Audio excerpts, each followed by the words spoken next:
नमस्कार। कैसे हैं आप सब? दुआ है ठीक होंगे। शुरू करते हैं आज की कहानी। आज की कहानी ऐसे सीरियल किलर की है जिसने अपने वक्त में ऐसी दहशत जो है लोगों के अंदर बिठा रखी थी कि लोग सुनकर भी कांप जाया करते थे। साथ के साथ ही अगर कोई भी कंबल में किसी शख्स को देख लेता तो वो भागकर अपने घर का रास्ता पकड़ता था। इतनी दहशत उसने बिठा रखी थी। कहानी है जयपुर की।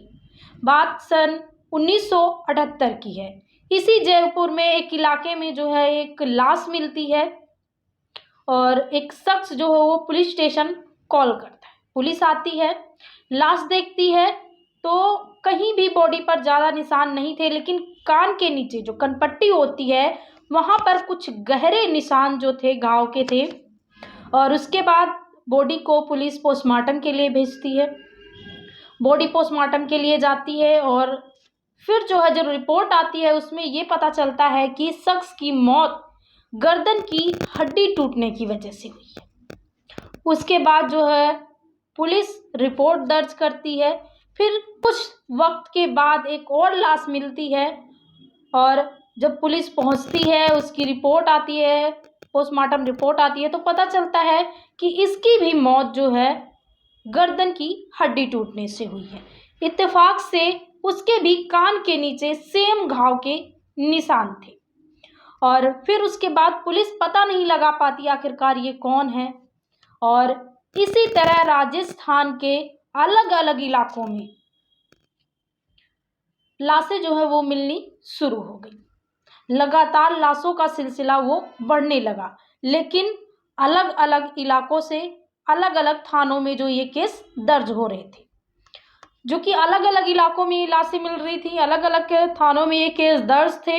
इसीलिए किसी भी इलाके का पुलिस उसकी कार्रवाई के लिए नहीं जाता था या वो कड़ी जोड़कर नहीं देखता था कि ये पैटर्न जो है वो सेम है।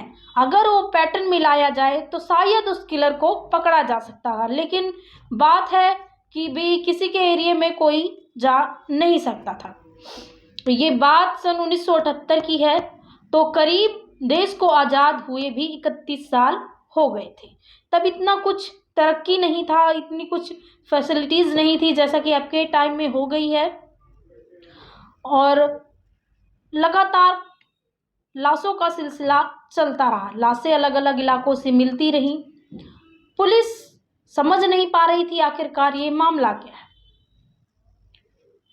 और ज़्यादा उस केस पर जो है वो ध्यान भी नहीं दिया जा रहा था कि ऐसे मिलता था, केस मिलता था, कुछ दिन उसकी जांच होती थी, फिर लगता था कि इनकी आपसी कोई दुश्मनी रही होगी, कोई रंजिश रही होगी, जिसके चलते इनके जो दुश्मन हैं होंगे वो उन्होंने इनको मार दिया होगा। लेकिन जो सेम चीज़ें मिल रही थी, गर्दन की हड्डी टूटना और कनपट्टी पे घाव के निशान, उस पैटर्न को पुलिस नहीं मिला रही थी कि सेम ही एक ही वजह से लोगों की जो वो मौतें हो रही हैं। धीरे धीरे टाइम बीत रहा था और लाशें मिलती जा रही थी। तब मीडिया जो है इतनी तवज्जो नहीं दिया करती थी क्राइम जैसे मामलों में, तो उसने बस एक लाइन में ही बस ये खबर छाप दी थी। और इत्तेफाक से वो खबर जो है, उस खबर पे एक सीनियर आला पुलिस की जो है नज़र पड़ जाती है। जब नज़र पड़ती है तो वो देखते हैं कि सेम इसी तरह का मामला अलग थानों से भी आया है। फिर वो उस पर एक शॉर्ट रिपोर्ट बनाकर रख देते हैं। शॉर्ट रिपोर्ट बनाने के बाद फिर कुछ देर के बाद वो सोचते हैं और फिर वो अपनी टीम को जांच पे लगाते हैं कि इनका पैटर्न जो है वो सेम लग रहा है, ये मर्डर जो है वो सेम तरीके से हो रहे हैं, आखिर इसके पीछे क्या है। तो वो अपनी टीम लगाते हैं इसकी जांच के लिए। उसके बाद ये बात जो है पुलिस तक पहुंचती है और फिर उसके बाद जब पुलिस तक ये बात पहुंचती है तो जर्नलिस्ट होते हैं उन तक भी ये बात पहुंचती है। फिर वो इस खबर को विस्तार से लिखते हैं और बताते हैं कि एक इसी राज्य में एक ऐसा सीरियल किलर है जो लोगों को मार रहा है, और उसी अखबार के द्वारा उसे एक नाम भी दे दिया जाता है, कनपट्टी मार सीरियल किलर। उसे एक नाम भी मिल गया और इस नाम से धीरे धीरे लोग जानने लगे कि एक सीरियल किलर है जिसका नाम कनपट्टी मार सीरियल किलर है, जो कि इसी राज्य में है और लोगों को एक एक कर कर अलग अलग इलाकों में मार रहा है। लोगों के अंदर दहशत जो है वो उठ बैठने लगी। उसके बाद जो है जांच शुरू हुई, लगातार पुलिस छानबीन करती, लेकिन और फिर उसके बाद उन जगहों पे जाकर देखा जहां से लाशें मिल रही थी, वो ऐसे इलाके थे जहां पर कम लोग जाया करते थे, जहां पर कम यूज़ किया करते थे, और उनकी मौत जो है वो रात के टाइम हुआ करती थी। तो ऐसा होता था कि शख्स जो है वो अकेले रात में अगर कहीं निकलता था तो उसके ऊपर वो सीरियल किलर जो होता था वो वार करता था। इसके लिए पुलिस ने लोगों को आगाह कर दिया कि वो अकेले कहीं ना निकले, और लगातार जो है सड़कों पर जो हो पुलिस की गश्त जो है लगातार बढ़ गई, ज़्यादा होने लगी कि जो सीरियल किलर है वो सड़कों पे ही लोगों को मारता है और सड़क किनारे फेंक देता है। लेकिन इससे भी कुछ नहीं हुआ, लगातार जो है वो सिलसिला जो है लाशों का बढ़ता ही रहा, लगातार जो है लाशें मिलती रही और सेम पैटर्न, गले की हड्डी टूटना और कनपट्टी पे जो है गहरे घाव का निशान। अब पुलिस जो है वो राजस्थान की पुलिस नहीं, अब धीरे धीरे बात बढ़ती बढ़ती दिल्ली पुलिस तक भी पहुंच गई, यानी दिल्ली तक भी ये बात पहुंच गई। अखबारों के माध्यम से, मीडिया के माध्यम से हर कोई अब इसी के बात कर रहा था, कनपट्टी मार सीरियल किलर की। लगातार जो है वो बातें बढ़ रही थी। इधर पुलिस ने सबको अलर्ट कर दिया था और सबको साफ मना कर दिया गया था कि वो सुनसान रास्तों पर ना निकले। अगर कुछ ज़्यादा ही इम्पोर्टेंट काम है तो अपने साथ 2 से 3 लोगों को लेकर निकले। पुलिस जो है वो सख्ती से जो है जांच करने लगी थी, और इधर लोग भी घरों से अकेले नहीं निकल रहे थे। अगर निकल रहे थे तो अपने साथ 2 से 3 लोगों को लेकर निकल रहे थे। इसी बीच सीरियल किलर को कोई अकेला शख्स नहीं मिल रहा था, तो उसने सोचा क्यों ना ये जो 3 शख्स अभी रास्ते में जा रहे हैं इन पे ही अटैक किया जाए। वो उन पर अटैक करने जाता है, वो लोग उसे देखते ही भागने लगते हैं। जब भागने लगते हैं तो सीरियल किलर भी उनके पीछे भागता है, और इसी दौरान उसका कंबल गिर जाता है और लोग उसे देख लेते हैं, लेकिन वो इतनी तेज रफ्तार से वहां से वापसी भागता है कि साफ साफ जो वो लोग देख नहीं पाते, लेकिन जितना भी देखते हैं उतना वो लोग पुलिस वालों को बताते हैं। जब पुलिस वाले उनसे पूछताछ करते हैं तो पुलिस वालों को बताते हैं कि उन पर जब अटैक हुआ था तो कैसे वो भागे और किस तरह से सीरियल किलर जो है वो वहाँ से भागा। फिर उसके बाद उस टाइम हालांकि इतनी टेक्नोलॉजी नहीं थी, लेकिन जो स्केच आर्ट की कला है वो पुराने ज़माने की है, वो पुराने टाइम भी हुआ करती थी स्केच बनाने का तरीका। तो उन्होंने कुछ लोगों को बुलाया जो एक्सपर्ट थे स्केच बनाने में, और उन लोगों को अलग अलग भेजा और अलग अलग तरीक़ों से जो उनसे बयान लिए गए और स्केच जो है वो बनाए गए। जब सारे स्केच मिलाए गए तो उनमें जो है वो ज़्यादा कुछ अंतर तो नहीं दिखा, कुछ 10-20% जो फ़र्क दिखा, नहीं तो वो स्केच जो है वो सारे के सारे सेम ही बने थे। उसके बाद जो पुलिस वो स्केच देखकर इतना तो अनुमान लगा चुकी थी कि ये जो शख्स जो मर्डर कर रहा है वो यंग एज का है, वो ज़्यादा एज का नहीं है, यंग एज का है। अब उसके बाद पुलिस जो यंग एज के लोग थे उन पर नज़र रखनी शुरू कर दी। हर इलाकों में यही चीज़ पूरी पुख्ता से जो है हर कड़ी पे जो नज़र रखी जा रही थी, हर जगह पुलिस के पहरे जो है वो दिखने को मिल रहे थे।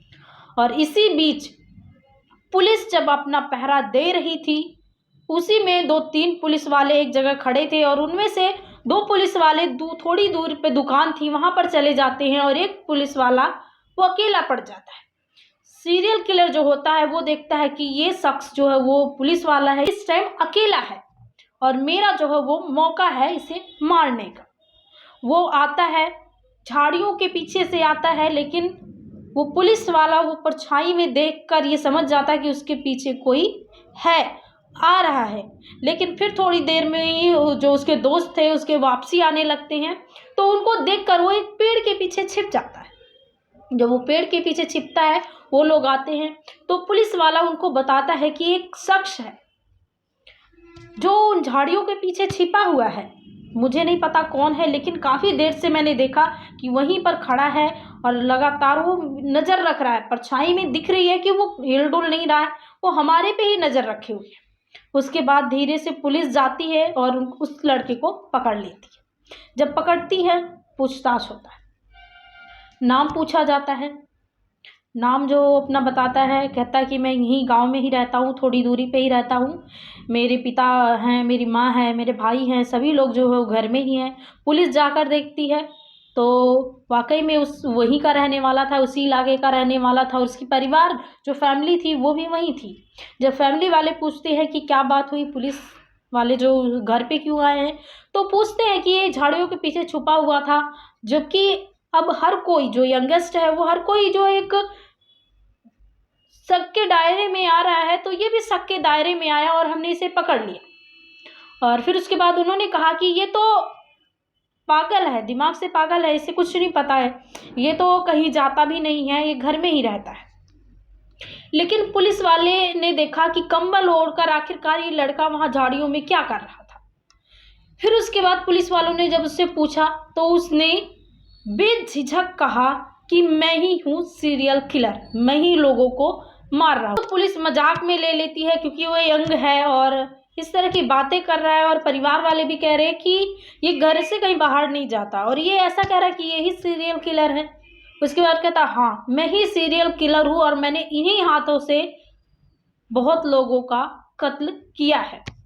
उसके बाद जो है पुलिस वाले उसे पूछताछ जारी कर देते हैं। कहता है अगर तुम ही सीरियल किलर हो तो जिससे वार करते हो वो हैमर कहाँ है, वो हथियार कहाँ है? तो वो झाड़ियों में से, कहता है उसी झाड़ी में रखा है। पुलिस वाले जाते हैं उसको लेकर, उसी झाड़ी में से वो हैमर भी बरामद हो जाता है। वो हथौड़ा भारी जो था वो बरामद होता है, जिससे वो मारकर लोगों को कत्ल किया करता था। उसके बाद पुलिस वाले ले जाते हैं, बयान होता है उनका। पुलिस वाले कहते हैं आखिरकार तुम्हें मिला क्या? तुमने करीब 60 लोगों को मौत की नींद सुला दिया। तो उसने कहा कि 60 नहीं 70। पुलिस हैरान। पुलिस ने कहा कि 70? उसने कहा हाँ। और उसने यहाँ तक उनमें से 50 लोगों को जो मारा था, उनमें से उनका दिन, तारीख और समय भी याद था कि उनको इस दिन, इस जगह पर, इस तारीख को, इस टाइम मैंने मारा है। पुलिस वालों ने कहा आखिरकार तुमने इनको मारा क्यों? कह रहा है मैं एक दिन रात को ऐसे ही निकला, मैं अपने साथ जब भी जाता था तो हथौड़ा लेकर निकलता था। हथौड़ा लेकर मैं एक दिन निकला, एक शख्स मुझे मिला और मैंने उसको ऐसे ही उसके गर्दन पर जो है एक हथौड़े से वार कर दिया। और जब मैंने उसके गर्दन पर वार किया तो वो चीखा, और उसकी चीख मुझे इतनी अच्छी लगी कि मैंने दोबारा उसके गर्दन पर वार किया, लेकिन दोबारा वो उसी तरह नहीं चीखा। फिर मैंने तीसरी बार वार किया, फिर वो कुछ बोला ही नहीं। मुझे वो चीख सुननी थी। उस चीख में एक संगीत था, एक सुर था जो कि मुझे बहुत अच्छा लगा, और मैं उसी चीख को सुनने के लिए फिर कुछ दिन के बाद मैंने एक और शख्स को मारा। फिर जो वो पहली चीख होती थी, वो चीख मुझे बहुत सुकून देती थी। इसीलिए मैं लगातार लोगों का कत्ल करता रहा और मारता रहा। करीब 70 लोगों को मैंने मारा है। फिर मामला जो है वो निचली अदालत में गया। वहाँ पर जब पता चला, सारी चीज़ की सुनवाई हुई, सारी रिपोर्ट पेश किए गए और उन लोगों के नाम जिन लोगों को उसने मारा था, टाइम वगैरह सब कुछ पेश किया गया, तो उसे वहाँ पर फांसी दी गई। उसके बाद मामला हाई कोर्ट में गया।